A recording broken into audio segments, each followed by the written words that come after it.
You say you are focused on warfighting and warriors. These are your words. Yet you are diverting untold DoD resources and attention to fundamentally non-military mission of domestic policing. Across our country, we have qualified police officers who are trained for that mission. They know those streets better than the Marines you deploy to Los Angeles, who normally focus on the Indo-Pacific. And you recently approved 700 more troops in 3 other states to do admin and logistics works for ICE. You say all of this is valuable training, but I would much rather have our troops do tough, realistic training relevant to high-end combat. Instead of typing in spreadsheets for ICE, they should be conducting live-fire maneuver exercises. Instead of patrolling American neighborhoods and standing in front of federal buildings, they should be rehearsing call for fire missions. We have local police who can stand in front of those federal buildings. And the list of distractions goes on. You are encouraging the DoD workforce to go work for DHS in increasing numbers. You're pulling the military away from facing foreign enemies who literally say things like death to America.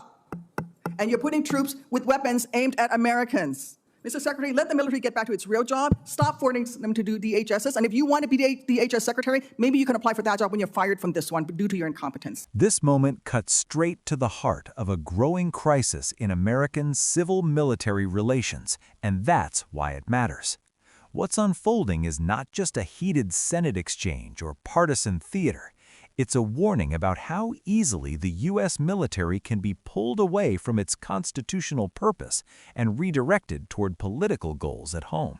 Thank you, Mr. Chairman. In response to my colleague from Oklahoma, I believe the Secretary of Defense has just responded last week and admitted that the $1 billion mission that he led against the Houthis, who do not have a Navy, has not restored the transit of U.S. flag commercial vessels through the Red Sea, and in fact has resulted in the loss of 2 F-18 Hornets to the tune of $60 million apiece, as well as, I believe the last count was 7 Reaper drones to the tune of another $200 million. You are blowing through money like my fellow cadets and I did in our first Liberty after basic camp. Luckily, I didn't end up with a questionable tattoo.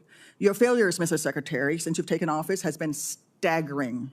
You sent classified operational information over Signal to chest thump in front of your wife, who, by the way, has no security clearance, risking service member lives in the process. You blew the $1 billion fight against the Houthis, whom, again, as my colleague says, has no Navy, and yet you lost all of those aircraft.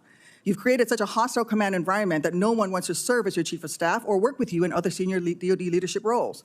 But what we should all be talking about, more than all of this, is that you have an unjustified, un-American misuse of the military in American cities, pulling resources and attention away from core missions to the detriment of the country, the warfighters, and yes, the warfighting that you claim to love. I don't know if this is because you are too inexperienced and incompetent to understand the real threats facing our country, or if it's because you are just an unqualified yes man who can't tell the president how to keep Americans safe. You are focusing on renaming basis for Confederate generals. You said just now to Senator King that to a man and to a woman, we would rather be associated with the old Confederate names. Well, I am one of those women. I served at Fort Rucker, Alabama, a base that was named for a traitor who took arms against the United States of America, led troops who killed Americans. It was renamed for Mike Novosel, a Medal of Honor recipient, who in his citation for the Medal of Honor includes that he saved 29 American lives, to include hovering backwards in a helicopter towards an enemy bunker where a wounded American was laying and saved that person, including after being taken fire himself. I know a little something about what it takes to fly a helicopter when you've been hit by enemy fire. That was heroic. I'd rather be associated with Mike Novosel than a failed Confederate traitor. I don't know whether you are inexperienced or too incompetent, but I wonder when you will actually focus on our nation's warfighting mission. We know that California is just a deliberate, systematic, political and dangerous campaign led by you. We should not be using our military to play cops against Americans. General Kane, as chairman, a key part of your job is to coordinate military planning across the joint force. Is the department currently incorporating into any military plans expanding the use of the reserve forces to include the National Guard or active duty troops to support domestic law enforcement, including in other locations in the United States? Senator, you know, we careful. No, General. Well, it's not really a yes or no question, Madam Senator. We plan all kinds of different things. I think it is a yes or no question. I'm not aware of anything, but the reason why I'm answering is the tags may be looking at something that I'm not aware of. What are you doing at your level? You're not aware of that being happening at your level? Because we know that on his first day, President Trump directed U.S. Northern Command to revise its unified command plan to add new planning requirements to combat, and I quote, criminal activities. A series of follow-up executive orders continue to redirect DoD priorities to supporting domestic law enforcement, including one in April that tells DoD, and I quote, use national security assets for law and order. In other words, do law enforcement's job. I'd like to enter these executive orders into the record, Mr. Chairman. Is there objection? Without objection, so Secretary ordered. Hegseth, you say you are focused on warfighting and warriors. These are your words. Yet you are diverting untold DoD resources and attention to a fundamentally non-military mission of domestic policing. Across the country, we have qualified police officers who are trained for that mission. They know those streets better than the Marines you deployed to Los Angeles, who normally focus on the Indo-Pacific. And you recently approved 700 more troops in 3 other states to do admin and logistics works for ICE. You say all of this is valuable training, but I would much rather have our troops do tough, realistic training relevant to high-end combat.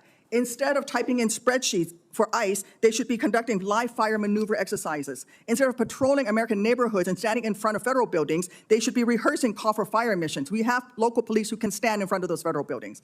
And the list of distractions goes on.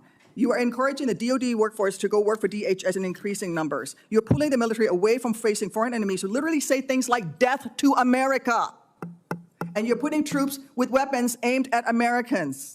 Mr. Secretary, let the military get back to its real job. Stop forcing them to do DHSs. And if you want to be DHS Secretary, maybe you can apply for that job when you're fired from this one due to your incompetence. When senior leaders start treating domestic law enforcement as a military mission, the line that protects a free society begins to blur.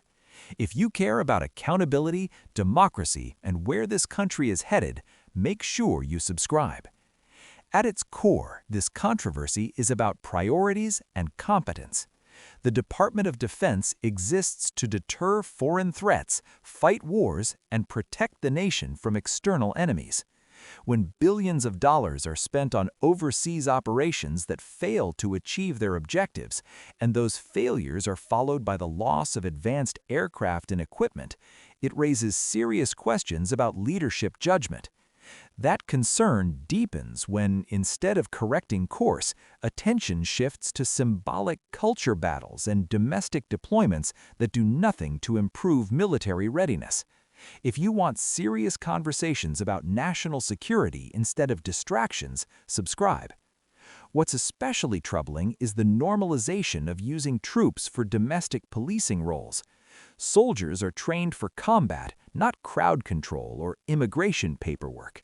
When service members are reassigned to administrative tasks or placed on American streets, their warfighting skills erode, morale suffers, and the military's apolitical nature is put at risk. History shows that once armed forces are routinely used against civilians, even indirectly, trust between the public and the military begins to fracture. That is not a strength. That is institutional decay. If you believe the military should stay professional and focused, subscribe. My view is simple and firm. A strong military does not mean a visible military everywhere. Real strength comes from readiness, discipline, and clarity of mission. The United States already has police forces, border agencies, and civilian institutions designed for domestic law enforcement.